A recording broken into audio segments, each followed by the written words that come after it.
What's going on, guys? Blame Truth here, the Codfather himself, bringing you another video, wishing you a happy Thanksgiving. If you also celebrate Thanksgiving or just want to get some good karma, wish me a happy Thanksgiving in the comment section below. I would appreciate it, but I'm not here to talk about food and stuff like that. I am here to talk about Modern Warfare Roman numeral 2, and I want to bring you guys this video, and I want to be completely honest with you, and I ask that if you are stretched for time, at the very least, I'll probably put like a little spot in where you need to click to get the vital information, but I'm somebody that if I'm having fun, I'll let you know. And if I'm not having fun, and if the game sucks or something's wrong, I'll let you know. If you do something really right, I'll let you know. I try to be impartial. Yes, I am kind of overtly negative, but to be fair, COD has really fucking shit the bed past several years. And I want to be honest with you guys. I was like this close, and you can't see my hands right now, but you couldn't fit a mouse's pecker between my fingertips right now. That's what I'm doing. I was this close to uninstalling Modern Warfare Roman numeral 2 before Season 1 came out. I was. And then we got the Shoot House map. And this map, and I think I said it last video, this map is not just one of my favorite Modern Warfare Roman numeral 2 maps. It's head and shoulders better than anything else in this shitty fucking game, that's for sure. But it's one of my favorite maps, I think, in Call of Duty franchise history. And I'm not exaggerating there. This map is straight up like the closest we're gonna get, I think, to a Black Ops 2 map ever again, maybe. Like, this is a great map. I've done nothing but play this map for the past, I don't know, week, 10 days, whenever Season 1 came out. This map has single-handedly kept me on this game. And I'll be honest with you, I have been having fun to a point.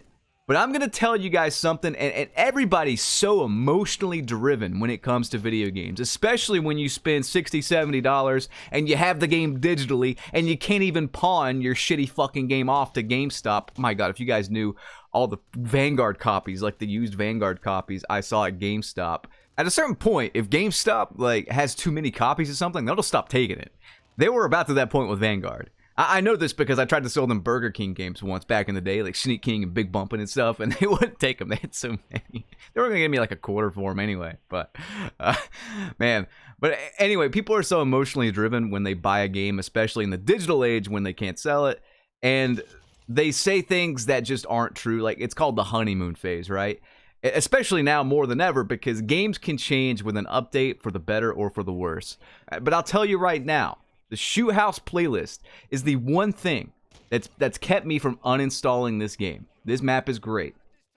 This gameplay with this bolt action SAB or whatever, got a lot of hit markers, but it's one of the most fun gameplays I've had on the game. And it's great because it's competitive, because this enemy team's playing the objective hardcore. But the enemy team also kind of sucks.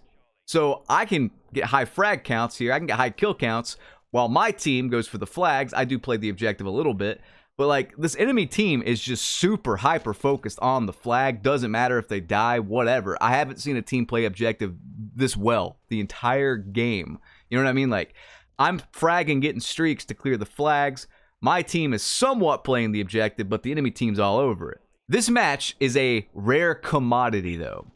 And if I praise the game after having this match, I would be the biggest fucking liar. I would be the biggest bullshitter ever. I want to show you guys something that's the complete opposite of this game. This match right here, the complete opposite. And I'm going to get to that after a brief word from this video's sponsor. Today's video is sponsored by Athletic Greens and their wonderful product, AG1.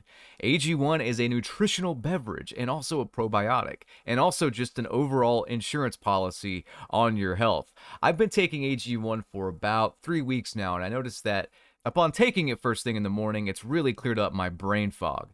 I've always had trouble waking up. Even with caffeine, it takes me like an hour to kind of fully get going, but I noticed that just drinking AG1 in the mornings really does help mitigate that. Not only that, but it tastes great, so I can mix it in with other stuff throughout the day if I want to have another serving of it, maybe mix it with a protein shake, what have you. It's also simplified my multivitamin issue. I don't bother with that anymore. I just take AG1 and I just don't have to worry about anything else. So guys, go to athleticgreens.com/codfather for a free 1-year supply of vitamin D and 5 travel packs free with your first purchase. Again, that's athleticgreens.com/codfather for a free 1-year supply of vitamin D and 5 travel packs free with your first purchase. You can't put a price on your health. Pick up some AG1 by Athletic Greens.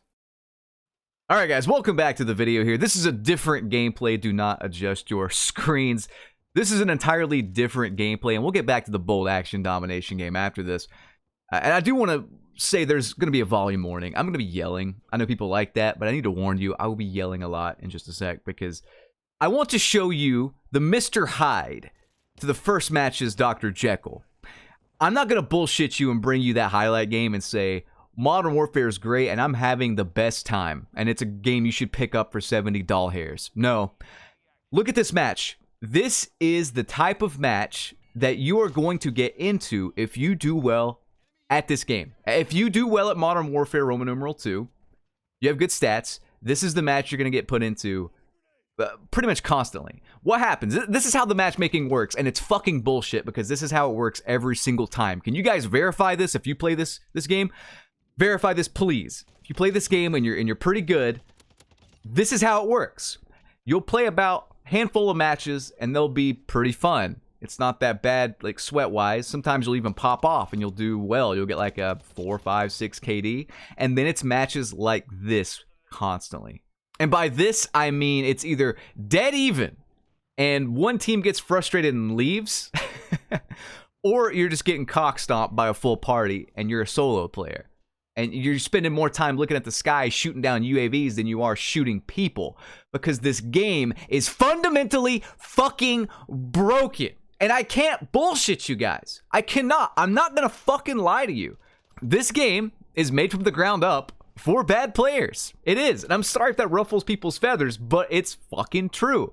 Why did they take out reload canceling? Why have they nerfed every form of movement? Why have they catered to like safe space campy gameplay? Why have they punished any sort of real movement, like actual fast-paced arcade movement in higher skill lobbies? Like every single lobby you get into, if you're doing well, it's just people holding sight lines. Occasionally you'll see people jumping around corners. Like I try to move up here in this example and I get beamed by a guy holding a sight line, but I can't even fault him because that's what I was doing earlier.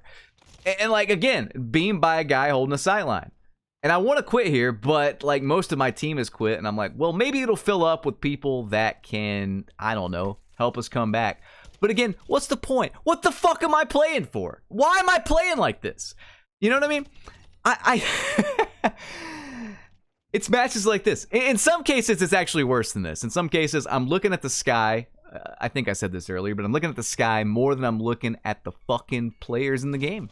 Because Infinity Ward broke UAVs. They broke the perk system.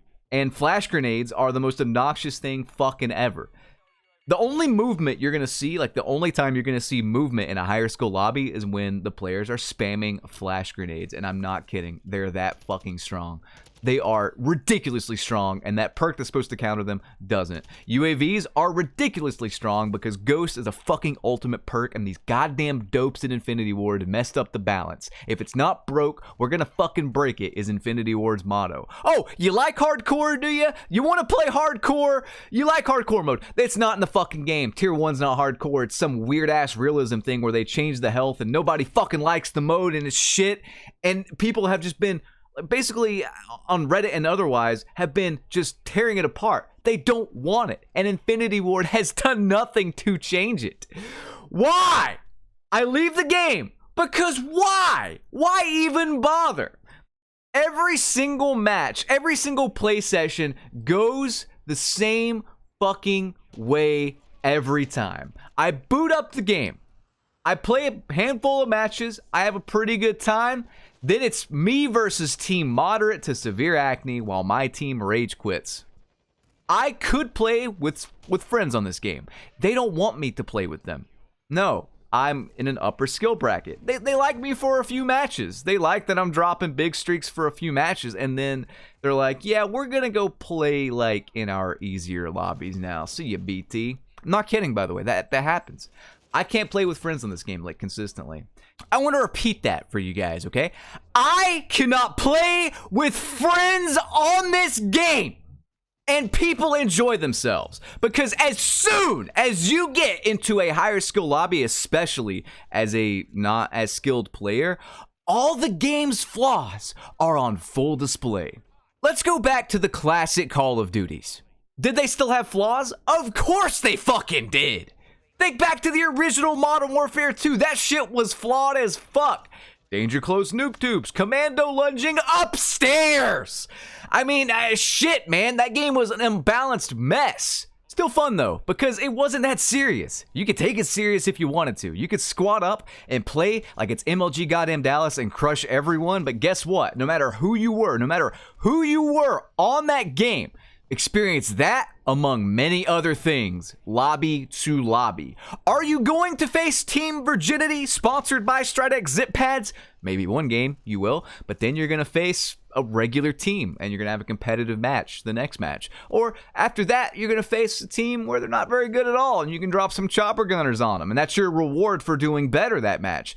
My reward for popping off in this match right here and winning the game is simply a lobby where I can't do anything. So here's the type of gamer I am, right? Especially when I'm playing solo stuff like Hearthstone or any kind of single player thing. Like, if something kicks my ass, I note how I can get better and come back and beat it. I'm competitive like that. That's just how I play games. In fact, that's how I am with life. If somebody says, hey, you can't do this, I'm like, watch me, motherfucker. I'm going to do it. What do you mean I can't do it? I'm going to do it. Here I go. So with this game, it doesn't work, though, because the skill gap's so fucking low and I'm playing solo. At a certain point, I'm just, I literally can't do anything. I literally can't do anything at a certain point. It's why I left that last match. That game's unwinnable. Why stay in there and just suffer? I should just leave and save myself the time. So this whole thing about player retention, I don't think it works. I think if you took skill-based matchmaking out, the player retention would stay the exact fucking same for everyone. I really do. I don't think it matters in the grand scheme of things.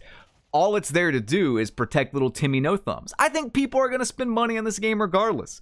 People didn't know it was a thing in Modern Warfare 2019, and they bought that game in droves. It was marketed well. You know, like, the game was marketed well, went back to Call of Duty's roots. Nobody really knew what they were getting into with that. And then people are like, oh shit, after they buy it, oh shit, skill-based matchmaking. Oh shit, really bad campy door safe space gameplay. Oh shit, terrible maps. And then guess what? Cold War comes out, sells worse. And then guess what? Vanguard comes out, sells even worse. Vanguard's one of the worst selling CODs of all time. This game made a lot of money. I'll give it that. But it cost 10 more fucking dollars. So I hope so. I hope it made more money than a game released a decade prior. That's way fucking better. When you charge 10 more dollars, people will buy these games. People will buy Call of Duty. You don't need these fucking systems in play. And I'll tell you guys this right hand to God right now. Whenever I'm in an SBMM sympathy lobby, which is like not facing the super goddamn top tier competition, it's usually the thing that gets me playing at the start of the game boot up session or whatever, the gameplay session. And when I'm playing in reverse boosted lobbies, which I'm just doing more and more now, like more than ever, the game's fine. It's buggy as shit. There's sites that they broke in the last update. They break things constantly. There's grammatical errors everywhere. There are operators without a full bio. It's like the guy writing the fucking bio is narcoleptic and fell asleep before he could finish. There's a lot of issues with the game. And those issues with the game are fine. But when you are in a hyper-competitive environment, you need two things. You need a game that works pretty much flawlessly. You do. Like, there are people out there better than me. There are players out there better than me. The guy I'm thinking of off the top of my head is The Gaming Definition. He made an extensive video just saying how this is the worst Call of Duty ever. And it is. When you're in a high school lobby, when you are trying to play this game legit, this is the worst Call of Duty ever. The fact that I have to rage quit out of like 6 matches in sweat lobbies Just to get a lobby like this for one match before it's back to 6 to 10 matches of sweat lobbies, it's insane. And again, if I had something to play for, if this game is competitively like balanced, great. But it's not. The whole point of this is that this game has an identity crisis. I can forgive some of the bugs. I can. I can honestly forgive some of the bugs. I can forgive some of the dumbass design decisions, like the UAV spam or whatever. Like the fact that they broke Ghost and UAV. This thing hasn't been broken since fucking, God, what was it? COD 4? I can live with that. I can live with flash grenades being powerful as fuck without a real counter. It's not that bad when you're not facing the top tier people that know how to exploit these issues. Like, every top tier team runs UAV because there's no counter to it. And I've said it before, I'll say it again. There's nothing to fucking play for, so why even bother? I hope you guys enjoyed this video, though. Rate, comment, and subscribe. Ring that notification bell. I want to suplex Joe Secott through a big stack of pancakes. Peace. I appreciate it, Nick. I'm sorry if I'm a little fucking snippy. I'm hurt and I'm old and I'm fucking tired and I work with fucking children.